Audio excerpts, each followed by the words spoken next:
semuanya, selamat datang di podcast kami. Bersama saya, Sana, sebagai host kali ini. Teman-teman, pernah nggak sih kalian ngerasa kalau gelar itu dianggap tiket emas yang katanya bisa membuka pintu masa depan? Tapi begitu sampai di depan pintunya, kuncinya nggak cocok. Nah, hari ini kita akan bahas paradoks itu. Gelar makin elit, tapi pekerjaan makin sulit. Kenapa bisa gitu? Apa yang sebenarnya terjadi dalam struktur dan pasar kerja kita? Yuk kita kupas. Nah, kali ini kita akan mengundang salah satu mahasiswa yang akan membahas paradoks itu bersama kita. Yuk langsung aja. Lukman! Boleh perkenalan dulu kan namanya sih? Perkenalkan, nama saya Raka Anugrah Putra dari UPN Veteran Jakarta. Oke, Kak Raka, sebagai mahasiswa yang lagi mengejar gelar nih, gimana rasanya melihat realitas tuh yang nggak selalu sesuai ekspektasi? Ya, jujur semakin seiring berjalannya waktu semakin bingung ya. Karena kita diajarkan dari awal tuh kalau kuliah menjadi salah satu jalan untuk menuju kehidupan yang lebih baik. Namun seiring berjalannya waktu banyak sekali pengangguran yang bergelar dan banyak sekali persaingan yang semakin ketat. Nah, kalau di lingkungan kampus tuh kerasa juga? Ya, cukup terasa banyak sekali teman-teman yang sudah mulai mencari pelatihan, lalu magang, bahkan mencari lowongan agar mendapatkan perusahaan yang sesuai. Nah, kalau lowongan yang Kak Raka lihat sendiri nih, sesuai nggak sih sama fresh graduate? Masih banyak yang tidak sesuai karena masih banyak perusahaan-perusahaan yang mencantumkan label fresh graduate, namun masih meminta pengalaman 1-2 tahun. Nah, menurut Kak Raka nih banyak nggak sih yang kerja di luar bidang juga? Menurut saya sudah lumayan banyak ya. Dan saya juga melihat dari laporan BPS dan World Bank pada tahun 2022, lebih banyak 35% dari lulusan di Indonesia itu tidak sesuai dengan jurusannya ya. Karena bukan karena mereka tidak mampu bekerja sesuai dengan jurusannya, namun karena memang posisi dan lowongannya terbatas. Jadi pasar kerja juga menuntut fleksibilitas tersendiri. Oh gitu. Jadi menurut Kak Raka sendiri apa sih arti gelar buat Kak Raka sekarang? Menurut saya gelar itu masih tetap penting ya, karena sebagai fondasi awal, bukan sebagai jaminan, tapi ini sebagai modal untuk kita untuk menuju kehidupan yang jauh lebih baik. Berarti keresahan itu tuh bukan individu ya?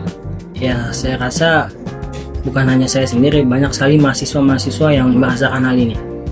Dan ternyata data nasional juga menunjukkan hal yang sama loh teman-teman. Data BPS tahun 2025 nunjukin 7,28 juta pengangguran. Kemenaker bilang lulusan perguruan tinggi makin banyak yang nganggur karena kompetisinya makin keras. Lalu 59% tenaga kerja masih di sektor informal. McKinsey juga bilang industri tuh gak bakal ngejar jumlah lulusan kalau transformasi digital tuh lambat. Jadi intinya tuh jumlah lulusan terus naik, tapi kapasitas industri menyerapnya nggak sebanding. Nah, Kak Raka tahu nggak sih tentang isu janji 19 juta lapangan kerja itu? Pasti tahu dong. Nah, waktu dengar janji itu tuh apa yang Kak Raka pikirin? Ya, awalnya cukup senang dan optimis ya, karena makin banyak lapangan pekerjaan maka angka pengangguran di Indonesia akan semakin berkurang. Nah, sekarang gimana lihat nih kondisi pasar kerja sekarang? Ya, lowongan pasti ada, namun kualitas dan syarat-syarat dari perusahaan yang begitu tidak sesuai dengan kemampuan mahasiswa, karena masih ada yang entry level minta pengalaman 2-3 tahun. Hal ini membuat mahasiswa tuh dilema. Menurut Kak Raka ini salah individu atau sistemnya? Menurut saya pribadi ini merupakan kesalahan dari sistem ya, karena pembelajaran di dalam kampus tidak sejalan dengan perkembangan industri. Hal ini menyebabkan banyaknya mahasiswa yang sudah bergerak namun menjadi pengangguran. Nah, harapan dari Kak Raka sendiri itu apa sih? Ya, semoga dengan dibukanya dengan 19 juta lapangan pekerjaan itu membuat angka pengangguran di Indonesia semakin berkurang, dan kami sebagai mahasiswa berupaya meningkatkan sumber daya yang berkualitas agar membuat Indonesia semakin maju ke depannya. Oke teman-teman, sekarang gelar itu tidak lagi menjamin karena beberapa hal. Nah, yang pertama itu ada oversupply lulusan karena jumlah sarjana jauh lebih banyak dari peluang kerja. Yang kedua, karena kompetensi lulusan nggak selalu sesuai kebutuhan industri. Yang ketiga, otomatisasi mengurangi kebutuhan tenaga manusia. Yang keempat, sektor formal tumbuh lambat. Dan yang terakhir, banyak pekerjaan baru tidak membutuhkan pendidikan tinggi. Jadi gelar memang tetap penting ya teman-teman, tapi pasar kerja menuntut skill dan pengalaman yang lebih beragam. Nah, menurut Karaka, kenapa sih paradoks ini tuh bisa muncul? Menurut saya pribadi, paradoks ini muncul memang karena yang diajarkan di kampus tidak selalu sejalan dengan kebutuhan industri.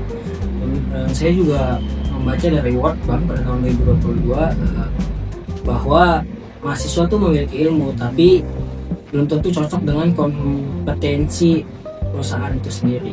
Nah, makanya sekarang banyak tuh mahasiswa yang menambah skill lewat magang, pelatihan. Jadi gelar saja tidak cukup. Oke, nah dari diskusi ini kita bisa simpulin beberapa poin ya teman-teman. Yang pertama, gelar itu tetap bernilai, tapi tidak lagi menjamin akses kerja formal. Yang kedua, janji 19 juta lapangan kerja itu harus dinilai dari kualitasnya, bukan hanya jumlahnya. Yang ketiga, kesenjangan antara lulusan dan kebutuhan industri adalah masalah struktural. Dan yang terakhir, mahasiswa perlu adaptif, tapi perbaikan sistem juga wajib dilakukan oleh pemerintah, kampus, dan industri. Oke, terima kasih ya kakak atas kedatangannya. Terima kasih juga kepada teman-teman yang sudah mendengarkan. Semoga pembahasan ini membantu kita melihat fenomena pasar kerja dengan lebih jelas dan tidak hanya berfokus pada angka, tapi juga pada realitas kualitas pekerjaan. Aku Sana, pamit undur diri. Dadah!